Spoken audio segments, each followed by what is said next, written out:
ஆப்கி அதாலத்ல தெலுங்கானாவோட chief minister Revanth Reddy மேல போடப்பட்ட குற்றச்சாட்டு என்னன்னா, இவரு தன்னிச்சையான முடிவுகளை எடுக்கிறவர்.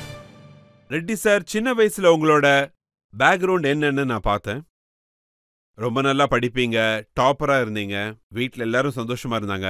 உங்க அப்பா கூட ஒரு போலீஸ் ஆபீசரா இருந்திருக்காரு. அப்பல இருந்தே நான் என்ன பண்ணணும், நான் என்ன பண்ணக்கூடாதுன்றது என்னோட விருப்பம். உங்களுக்கு என்ன தோணுமோ அதுதான் நீங்க பண்றீங்க. அது ரொம்ப தேவை. உங்க வாழ்க்கையில நீங்க வளரணும்னா நாம என்ன நினைக்கிறோமோ அதை பண்ணாதான் வெற்றி அடைவோம். அதனாலதான் நான் என்ன யோசிச்சனோ இன்னைக்கு அதோட விளைவை பாக்குறீங்கல்ல. என் மனசோட பேச்சை கேட்டதுனாலதான் நான் இன்னைக்கு முதல்வர் ஆயிருக்கேன். இல்லனா நானும் ஏதோ ஒரு கவர்மெண்ட் வேலையில கவர்மெண்ட் ஆபீஸ்ல ஏதாவது ஒண்ணு பண்ணிட்டு இருந்திருப்பேன். ஏதாவது ஒரு வேலை பண்ணிட்டு இருந்திருப்பேன். எங்க சொந்தக்காரங்க எல்லாம் யூஎஸ்ல இருந்துட்டு இருக்காங்க. யூஎஸ்ல ஏதாவது ஒரு சாஃப்ட்வேர் இன்ஜினியரோ இல்ல வேற ஏதாவது ஆயிருப்பேன். ஏதாவது ஒரு வேலை செஞ்சுட்டு இருப்பேன். இன்னைக்கு நம்ம எந்த வேலைக்கு வேணாலும் போலாம். என் கனவு நிறைவேறிடுச்சு. நீங்க சின்ன வயசுல நிறைய குடும்பத்தனம் பண்ணுவீங்க, ஆனா யார்கிட்டயும் பிடிபட மாட்டீங்க, உண்மைதானா? அதான் நான் பிடிபடவே இல்லையே, அப்புறம் குறும்புத்தனம் பண்ணுவேன்னு எப்படி நான் ஒத்துக்க முடியும்? பிடிபட்டாதானே நான் என்ன தப்பு பண்ணேன்னு தெரிய வரும். நான் தான் பிடிபடவே இல்லையே. பல விஷயங்கள் உங்களோட தனிச்சையான முடிவுகளை காட்டுது. உங்க அம்மா ஒரு பழைய வீட்டுல இருக்கணும்னு நினைச்சாங்க. அது ஒரு 300 வருஷம் பழைய வீடு.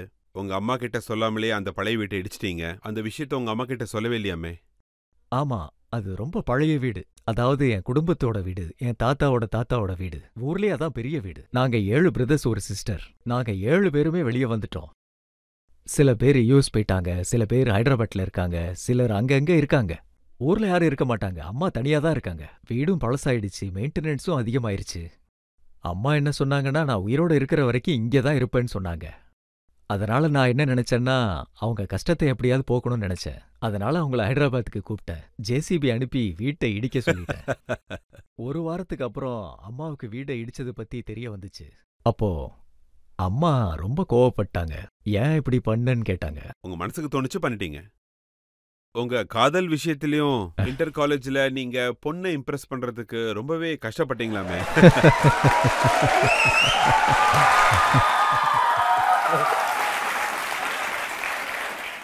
அது லவ் மேரேஜ் பண்ணுன்னா ஏதாவது பண்ணிதானே ஆகணும்.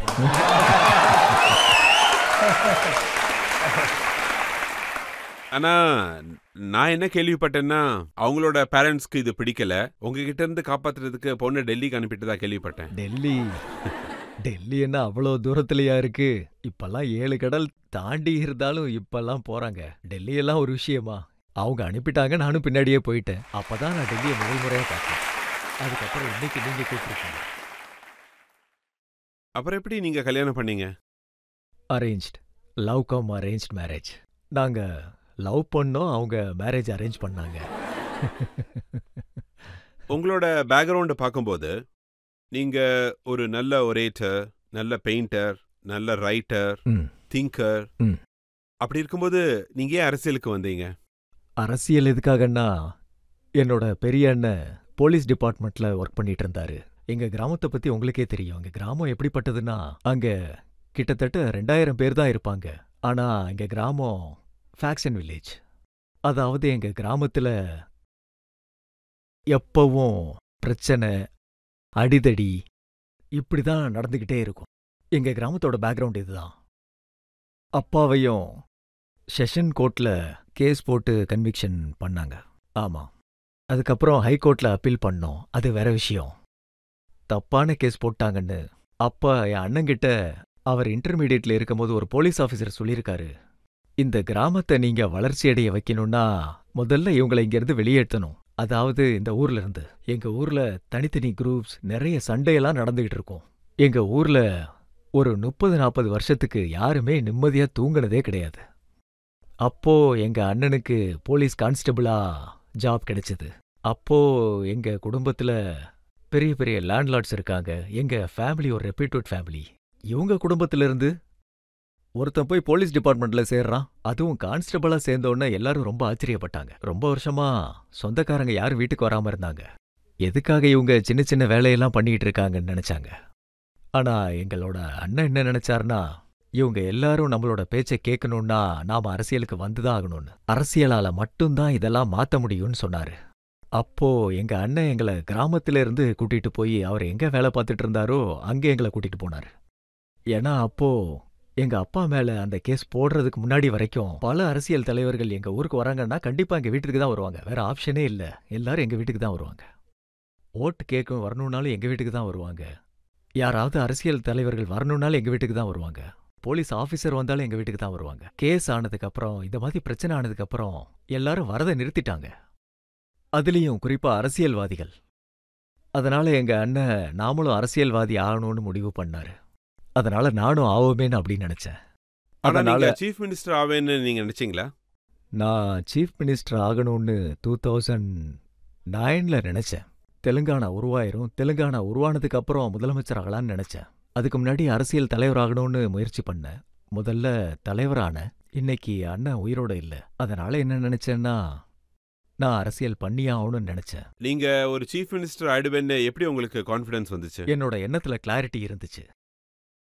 சந்திரபாபு நாயுடுனால முதலமைச்சர் ஆகும்பொழுது, ஒய்.எஸ். ராஜசேகர் ரெட்டியால முதலமைச்சர் ஆகும்போது என்னால ஏன் ஆக முடியாது? என்னால எதுக்காக முடியாது? அதுவும் அவங்களும் மிடில் கிளாஸ் தான். அவங்களும் விவசாய குடும்பத்தை சேர்ந்தவங்க தான். நான் எதுக்காக ஆக முடியாது? நிறைய பேர் அரசியலுக்குள்ள வரதே காசு சம்பாதிக்கிறதுக்காக தான். ஆனா நீங்க உங்க வீட்ல இருந்து நாட்டுக்காக செலவு பண்றீங்க. உங்க ப்ராப்பர்ட்டியை வித்து நீங்க எலெக்ஷன்ல போட்டி போட்டீங்களாமே. ஏதாவது கிடைக்கணும்னா ஏதாவது இழந்துதான் ஆகணும். எவ்வளவு வேணாலும் ப்ராப்பர்ட்டியை சம்பாரிச்சுக்கலாம். ஆனா அரசியல்ல ஒரு முறை தோத்துட்டா எல்லாம் போன மாதிரி தான். எல்லாம் போறதை விட ப்ராப்பர்ட்டி போறது மேலானது இல்லையா? ஆனா ஒரு 1500 கோடி மதிப்புள்ள ஒரு சொத்தை வித்து எலெக்ஷன்ல நிக்கிறதுக்கு உங்க வைஃப் ஒத்துக்கிட்டாங்களா? சில நேரங்கள்ல வைஃப் கிட்ட எல்லாத்தையும் சொன்னா எதுவும் பண்ண முடியாது. சில நேரங்கள்ல பண்ணிட்டதுக்கு அப்புறம் தான் சொல்லணும். அம்மாக்கும் தெரியாம பண்ணிருக்கீங்க, வைஃப்க்கும் தெரியாம பண்ணிருக்கீங்க. இதுதான் உங்களோட பழக்கமா? சில விஷயங்களை நாம செஞ்சதுக்கு அப்புறம் தான் சொல்ல முடியும். எல்லாத்துக்கும் பர்மிஷன் வாங்கணும்னா அது அவ்வளவு சுலபமா இருந்திருக்காது. எல்லாத்துக்கும் சுலபமா பர்மிஷன் கிடைக்காது. அசதுல் ஓவைசி ஸ்பீச்ல உங்களை பத்தி நான் கேட்டேன். அவர் உங்களை ஆர்எஸ்எஸ் ஓட அசிஸ்டன்ட்னு சொல்றாரு. இவரு காங்கிரஸ் இல்ல, உண்மையான ஆர்எஸ்எஸ் தொண்டர்னு சொல்றாரு. நான் இன்னொரு விஷயமும் சொல்லியிருக்கேன். லிக்கர் பார்ட்டியும் நிக்கர் பார்ட்டியும் ஒன்னா ஆயிட்டாங்கன்னு. லிக்கர் பார்ட்டினா பிஆர்எஸ், நிக்கர் பார்ட்டினா பிஜேபி. இவங்க 2 பேரும் ஒன்னா ஆயிட்டாங்க. அதனால தான் இவர் இப்படிலாம் பேசிட்டு இருக்காரு.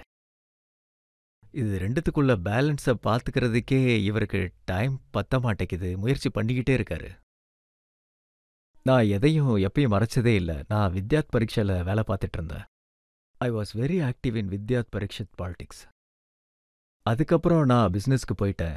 பிஸ்னஸ்க்கு அப்புறம் இண்டிபெண்ட் ஜெட்பிடிசி 2006 ஜூனில் இண்டிபெண்ட் ஜெட்பிடிசியில் ஜெயிச்சேன். 2007 ஜூனில் எம்எல்சி இண்டிபெண்டில் ஜெயிச்சேன். அதுவும் ராஜசேகர் ரெட்டிக்கு எதிரா. அப்ப காங்கிரஸ் தான் ஆளுங்கட்சியில இருந்துச்சு. என் குடும்பத்துல நிறைய பேரு மினிஸ்டர்ஸா இருந்தாங்க. எல்லாருக்கும் எதிரா தேர்தலில் போட்டி போட்டேன். எம்எல்சியாவும் ஆயிட்டேன். 2009 ஜூன்ல நான் முதல் முறையா எம்எல்ஏ ஆனேன். 2014 ஜூன்ல இன்னொரு முறை எம்எல்ஏ ஆனேன். 2019 ஜூன்ல நான் எம்பி ஆனேன். இந்தியாவோட பெரிய கான்ஸ்டிடியூன்சி அமித்ஷா, மோடிஜி இந்த 2 பேரும் சேர்ந்தாலும் என் கான்ஸ்டிடியூன்சி அளவு வர முடியாது. என்கிட்ட 35 lakhs ஓட்டர்ஸ் இருக்காங்க. என்னோட ஏரியால இந்தியால மிகப்பெரிய, இந்தியால மட்டும் கிடையாது உலகத்திலேயே கான்ஸ்டிடியூன்சியை நான் தான் ரெப்ரசன்ட் பண்ணேன். அதனால ஒவ்வொரு இடத்துலையும் நான் எதையும் மறைச்சு வேலை செய்யல. நான் நேரடியாவே சொல்றேன். காங்கிரஸ் பார்ட்டியில சேர சொல்லி என்னைக்கு ராகுல்ஜி என்னை கூப்பிட்டாரோ அன்னைக்கே ராகுல்ஜிக்கு நான் வித்யாத் பரீட்சத் பேக்ரவுண்டை காமிச்சேன். ஐ was very active in that politics. அதுக்கப்புறம் நான் பிசினஸ்க்கு போயிட்டேன். அதுக்கப்புறம் நாயுடு பார்ட்டிக்கு போனேன். இண்டிபெண்டன்ட்ல ஜெயிச்சதுக்கு அப்புறம் நாயுடு பார்ட்டிக்கு ஆப்போசிட் பார்ட்டி போனேன். எந்த பவர் பாலிடிக்ஸ்க்கும் நான் போல. அதனால ஓவைசி சார் என்ன தோக்கடிக்கிறதுக்காக எந்த காரணமும் கிடைக்கல. முஸ்லீம்ஸோட யங்ஸ்டர்ஸ்லாம் என் கூட வேலை செஞ்சிட்டு இருந்தாங்க.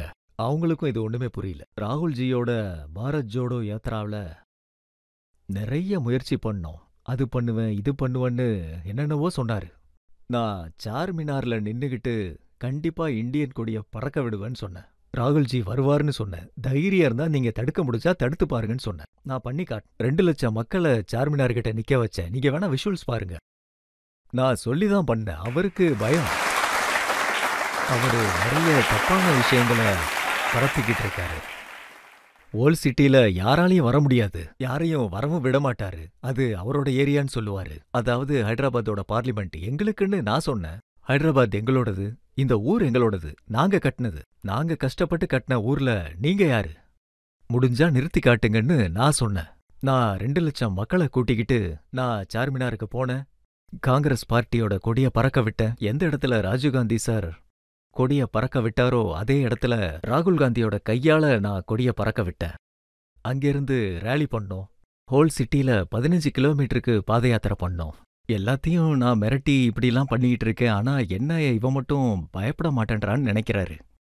நீங்களும் பயமுறுத்திட்டீங்க, பெரிய பார்ட்டியா வேற நிக்கிறேன்னு சொல்லிட்டீங்க. நான் ஏற்கனவே நிறைய விஷயங்களை சொல்லிட்டேன். ஷெர்வானிக்கு கீழே தான் நிக்கர் இருக்கு, பைஜாமாக்கு கீழே இல்லைன்னு சொல்லிட்டேன். ஆக்சுவலி நான் சொன்னது அதுதான்.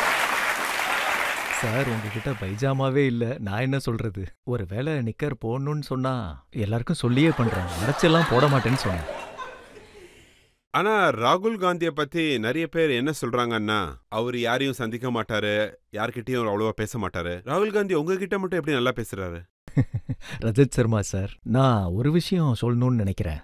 ராகுல்ஜிய நான் அப்சர்வ் பண்ண வரைக்கும் என்னோட பாயிண்ட் ஆஃப் வியூவில் மற்றவங்களோட அப்சர்வேஷன் என்னன்னு, என்ன எக்ஸ்பீரியன்ஸ் என்னன்னு எனக்கு தெரியாது. அதிகபட்சமான மக்கள் 99% ராகுல் சார்கிட்ட இருந்து ஏதாவது பொசிஷனை எடுத்துட்டு போகணுன்னு தான் நினைக்கிறாங்க.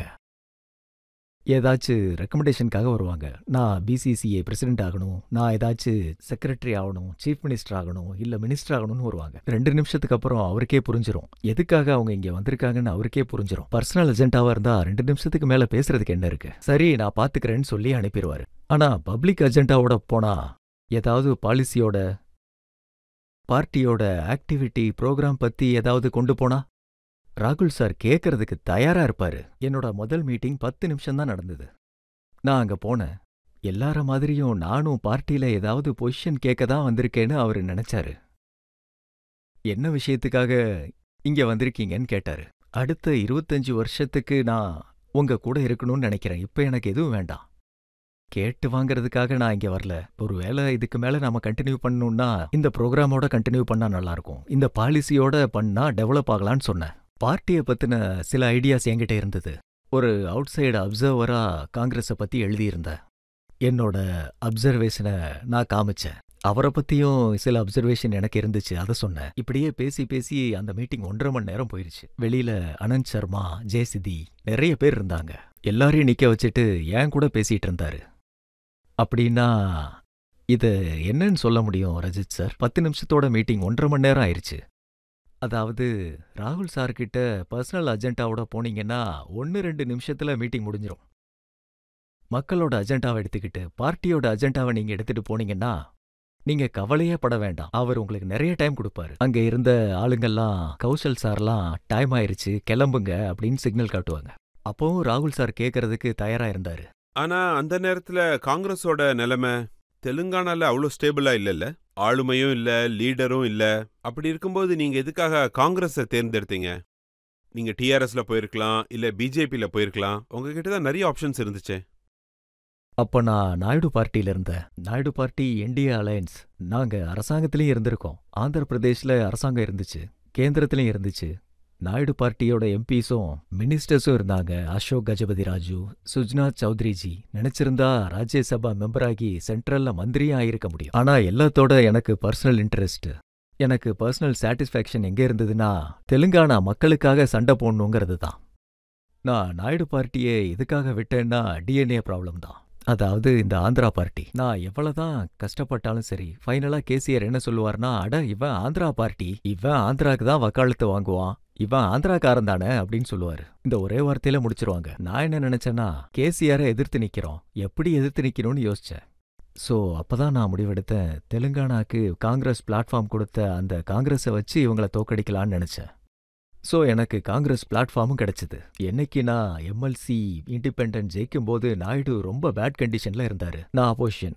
அதாவது ராஜசேகர் ரெட்டி சாருக்கு 40 எம்எல்ஏஸ் இருந்தாங்க. அப்பெல்லாம் நாயுடு சாருக்கு எதுவுமே இல்லை. அப்பவும் நான் மக்களுக்காக சண்டை போடணுன்னு தான் ஆப்போசிஷன் பார்ட்டியை தேர்ந்தெடுத்தேன். 2017ல நான் நாயுடு பார்ட்டியை விடணும்னு நினைக்கும் போது பவர் பாலிடிக்ஸ்ல இருந்தது பிஜேபி தானே. இல்லனா கேசிஆர் பவர்ல இருந்தாரு, அவர்கிட்டயும் நான் போல. அப்போ ஆப்போசிஷன் பார்ட்டி காங்கிரஸ் ரொம்ப வீக்கா இருந்தது. சென்ட்ரல்லயும் சரி, ஸ்டேட்லயும் சரி. நான் மக்களுக்கு துணையா சண்டை போடணும்னு தான் நினைச்சிட்டு இருந்தேன். நான் அரசியல் தலைவராகணும்னு நினைச்சேன். நான் எலெக்டட் ரெப்ரஸன்டேட்டிவ் ஆகணும்னு முயற்சி பண்ணல. நான் மந்திரி ஆகணும்னு எப்பவும் முயற்சி பண்ணதே இல்ல. அதாவது லீடருக்கும் எலெக்டட் ரெப்ரஸன்டேட்டிவ்க்கும் வித்தியாசம் இருக்கு. நான் லீடர் ஆகணும்னு நினைச்சேன். அதனால லீடர் ஆகணும்னா நமக்கு பிளாட்ஃபார்ம் தேவை. பிளாட்ஃபார்ம் வேணும்னா மக்களோட குரலா மாறணும். நான் 4 கோடி தெலுங்கானா மக்களுக்காக போராடணும்னு நினைச்சேன். அதனால நான் காங்கிரஸ்ல வந்து சேர்ந்தேன். ஆனா காங்கிரஸ நிலை நிறுத்துறதுக்கு கஷ்டமா இருந்துச்சு. ஆனா நீங்க 2 வருஷத்துல எப்படி பண்ணீங்க? எல்லா விஷயத்துக்கும் நம்ம கஷ்டப்பட்டு தான் ஆகணும். இந்த ஷோ ஆரம்பிச்சு 30 வருஷம் ஆகுதுல்ல. நீங்க எவ்வளவு கஷ்டப்பட்டிருந்தா இங்க நின்னுட்டு இருப்பீங்க இப்போ. இந்த ஷோல எங்க எல்லாரையும் கூட்டிட்டு வந்து இங்க உட்கார ஆனா வச்சிருக்கீங்க. நீங்க 2 வருஷத்திலே காங்கிரஸோட கொடியை நாட்டிட்டீங்க. சோ கன்விக்ஷனோட நான் ஆ, இங்க பாத்தீங்கன்னா இங்க எவ்வளவு யங்ஸ்டர்ஸ் வந்திருக்காங்க.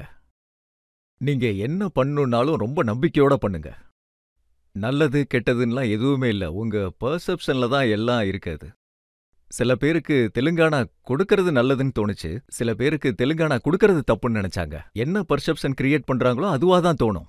மொழியின் பேரால சண்டை வர்றது சிலருக்கு நல்லதா தோணுது, சிலருக்கு கெட்டதா தோணுது. ஆனா நல்ல பெர்செப்ஷனோட கன்விக்ஷனோட வேலை செஞ்சா அவங்க கண்டிப்பா சக்சஸ் ஆவாங்க. அதனால நான் 2 வருஷமா கன்விக்ஷனோட ஒர்க் பண்ணேன்.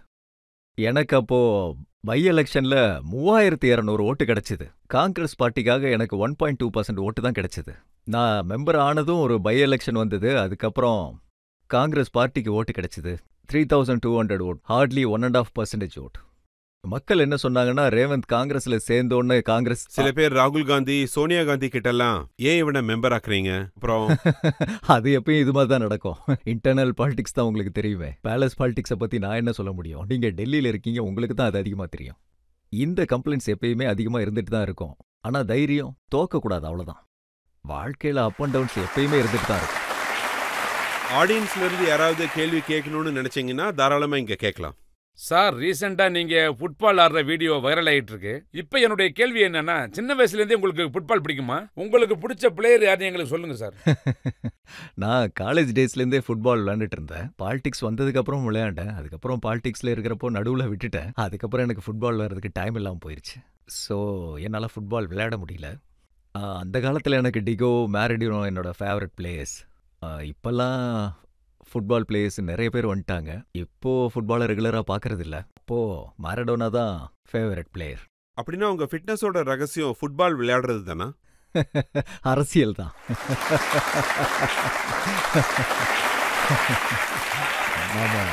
நம்ம மனசுக்கு பிடிச்ச வேலையை பார்த்தா எப்பயுமே ஃபிட்டாக தான் இருக்கும்.